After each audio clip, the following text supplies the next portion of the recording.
Hello everyone, this is question number 1 of exercise 6.5 of NCERT class 7 chapter 6 triangles and its properties.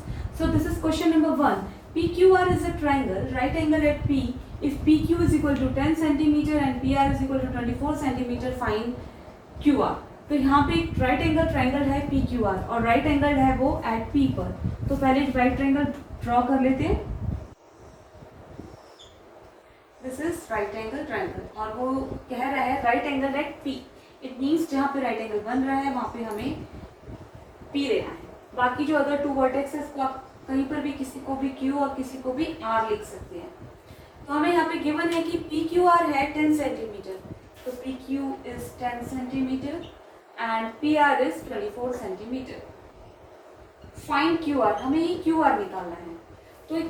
तो Pythagoras theorem होती है, वो कहती है कि हाइपोटेन्यूज का जो स्क्वायर है वो बराबर होता है अदर टू साइड्स के स्क्वायर के सम के बराबर. तो हाइपोटेन्यूज क्या होता है? कोई भी राइट ट्राइंगल है, दिस इज राइट ट्राइंगल, तो इसकी जो सामने वाली साइड होती है वो हाइपोटेन्यूज होती है and it is the longest side. अब अगर ट्राइंगल इस तरह से बना हो तो आप अगर इससे याद रखोगे कि स्लोप जो होता है वो हाइपोटेन्यूज है, तो यहाँ पे तो एक ये स्लोप है एक ये स्लोप है, तो कैसे याद करोगे? तो यहाँ पे राइट एंगल अगर ट्राइंगल बन रहा है तो उसकी जो सामने वाली साइड है दैट इज हाइपोटेन्यूज. अगर किसी और तरीके से बन रहा है ये और ये राइट एंगल ट्राइंगल बन रहा है तो उसकी जो सामने वाली साइड है दिस इज हाइपोटेन्यूज. तो आपको ध्यान ये रखना है कि जो राइट एंगल ट्राइंगल जहाँ पे 90 डिग्री बन रहा है उसकी जो सामने वाली साइड होगी वो हाइपोटेन्यूज होगी. तो पाइथागोरस थ्योरम कहती है कि जो हाइपोटेन्यूज का जो स्क्वायर है, तो यहाँ पे 90 डिग्री यहाँ बन रहा है ना, मतलब राइट एंगल यहाँ बन रहा है, तो उसकी सामने वाली साइड इज हाइपोटेन्यूज. तो वो कहती है by Pythagoras theorem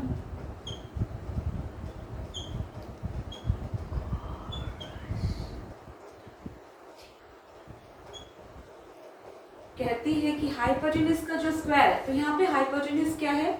it is Q R का स्क्वायर. तो क्यू आर का जो स्क्वायर है वो बराबर होगा किसके?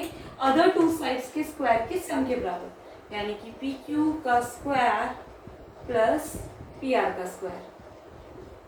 ठीक है, क्यू आर हमें निकालना है. तो पी क्यू का स्क्वायर यानी कि 10 का स्क्वायर प्लस पी आर का स्क्वायर यानी 24 का स्क्वायर. तो 10 का स्क्वायर कितना हो जाएगा? 100. 24 का स्क्वायर कितना होगा? आप मल्टीप्लाई करके देख लीजिए. 576 होता है.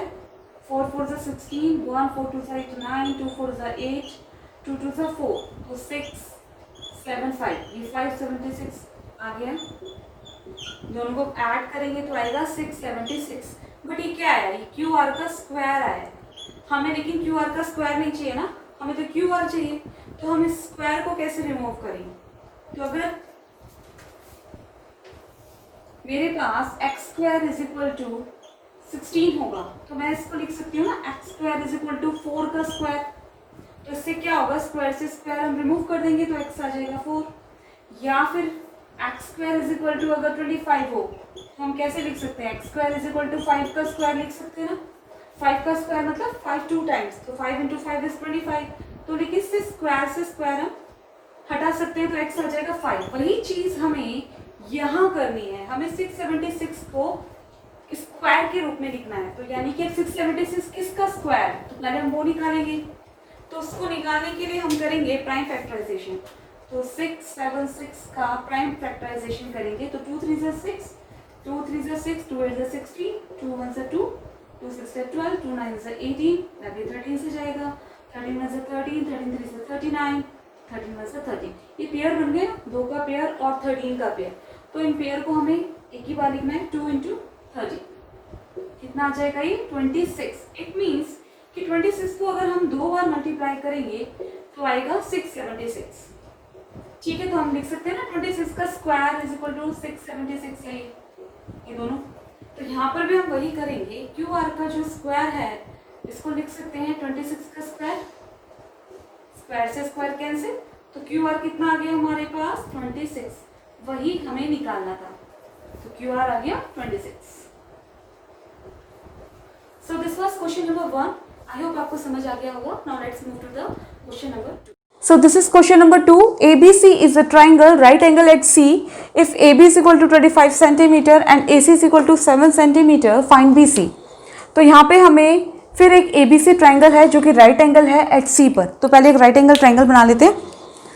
तो राइट एंगल ट्राइंगल, और राइट एंगल है वो एट सी पर, तो यहाँ पे जो राइट एंगल साइड है वो हम लेंगे सी, और ये हो गया ए बी। तो हमें गिवन है यहाँ पे A B is equal to 25 centimetre, यानी कि जो हाइपोटेन्यूस है वो 25 सेंटीमीटर है। कैसे पता कि ये हाइपोटेन्यूस है? क्योंकि राइट एंगल की जो सामने वाली साइड होती है वो हाइपोटेन्यूस होती है, द लॉन्गेस्ट साइड। और ए सी हमें गिवन है 7 सेंटीमीटर और बी सी हमें निकालना है। तो सॉल्यूशन इन राइट ट्राइंगल,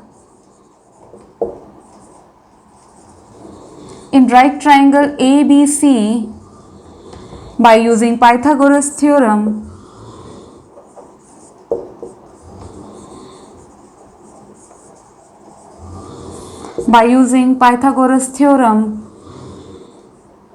क्या कहती है पाइथागोरस थ्योरम? कि जो हाइपोटेन्यूस का जो स्क्वायर है वो बराबर होता है उसकी जो अदर टू लेग्स होती हैं या जो अदर टू साइड्स होती हैं उनके स्क्वायर के सम के बराबर। तो यहाँ पे हाइपोटेन्यूस है हमारा ए बी का square is equal to B C का स्क्वायर प्लस ए सी का स्क्वायर। ठीक है, तो ए बी का स्क्वायर हमारे पास है, यानी कि ए बी इज 25 का स्क्वायर, बी सी का स्क्वायर हमें निकालना है, बी सी हमें नहीं पता, प्लस ए सी पता है 7 का स्क्वायर। तो 25 इंटू 25 होते हैं 625। आप मल्टीप्लाई करके देखिए, 5 5 से 25, 2 5 2 से 10, 11 12, 2 5 से 10, 1 2 2 से 4 5, तो कितना आया ये 625।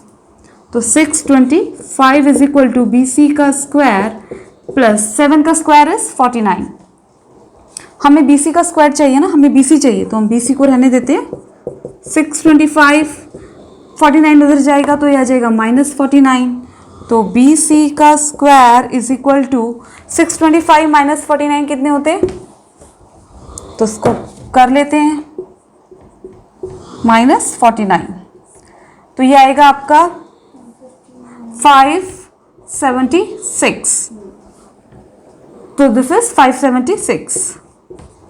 तो अब हमें यहाँ पे बी सी का स्क्वायर आया ना हमारा 576, हमें तो बी सी चाहिए, तो हमें इसका जो स्क्वायर है वो रिमूव करना है। तो अगेन हम प्राइम फैक्टराइजेशन करेंगे 576 का। तो 576 का प्राइम फैक्टराइजेशन, 2 2 ज़ा 4, 2 8 ज़ा 16, 2 8 ज़ा 16, 2 1 ज़ा 2, 2 4 ज़ा 8, 2 4 ज़ा 8, 2 7 ज़ा 2 2 ज़ा 2 3 ज़ा 2 6 ज़ा 2 9 ज़ा 3 3 ज़ा एंड 3 1 ज़ा 3। तो ये पेयर बना लेते हैं इसका, ये तो एक पेयर हम ले लेते हैं ये 2, फिर इस पेयर को हम ले लेते हैं बाहर 2, इस पेयर को 2 और इस पेयर को 3। तो कितना हो गया 2 2 ज़ा 4, 4 2 ज़ा 8, 8 3 ज़ा 24। तो ये 576 किसका स्क्वायर है? इसका मतलब हम 24 इंटू 24 करेंगे तो आएगा 576। तो हम इसको लिख सकते हैं 24 का स्क्वायर इज इक्वल टू 576। तो वही हम यहाँ करेंगे, बी सी का स्क्वायर इज इक्वल टू 24 का स्क्वायर। तो स्क्वायर से स्क्वायर कैंसिल, तो बी सी हमारे पास कितना आ गया 24, वही हमें निकालना था। ये आ गया हमारे पास 24। सो this was question number 1 and question number 2। I hope आपको समझ आ गया होगा। Thank you for watching the video.